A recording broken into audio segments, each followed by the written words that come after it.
चीन ने भारत के 2 पत्रकारों को अपने देश में एंट्री करने से रोक दिया है।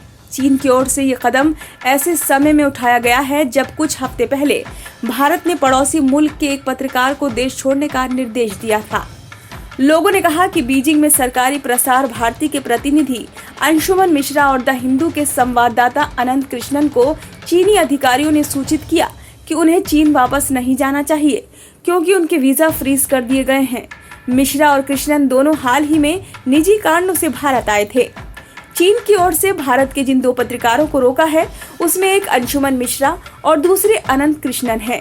ये दोनों पत्रकार अलग अलग संस्थानों के हैं। फिलहाल इस मुद्दे को लेकर भारत सरकार की ओर से कोई बयान सामने नहीं आया है। भारत के इन दोनों पत्रकारों की ओर से चीनी अधिकारियों को सूचना दी गई है कि वो वापस नहीं आ सकते हैं क्योंकि उनका वीजा फ्रीज कर दिया गया है। ये दोनों पत्रकार हाल ही में निजी कारणों से भारत आए थे। अब इन्हें चीन लौटना था, लेकिन उससे पहले ही चीन ने नई चाल चल दी।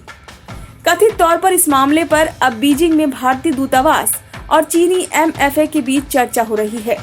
भारत ने भी चीन के पत्रकारों पर लगाई लगाम। इस कदम के बाद भारतीय पक्ष ने पिछले महीने सरकारी शिन्हुआ समाचार एजेंसी के नई दिल्ली स्थित एक संवाददाता को सूचित किया कि उनके भारतीय वीजा का नवीनीकरण नहीं किया जाएगा। सूत्रों ने कहा कि सिन्हुआ संवाददाता को 31 मार्च तक चीन लौटने के लिए कहा गया था। वहीं बीजिंग में शेष बचे 2 भारतीय पत्रकारों को प्रेस ट्रस्ट ऑफ इंडिया के KJM वर्मा और हिंदुस्तान टाइम्स के सुतीर्थो पेट्रोनोबिस को चीन के विदेश मंत्रालय के अधिकारियों ने मंगलवार को बताया कि वे अभी रुक सकते हैं। बता दें कि कुछ साल पहले बीजिंग में 6 भारतीय पत्रकार काम करते थे, लेकिन बाद में ये संख्या घटकर 4 रह गई।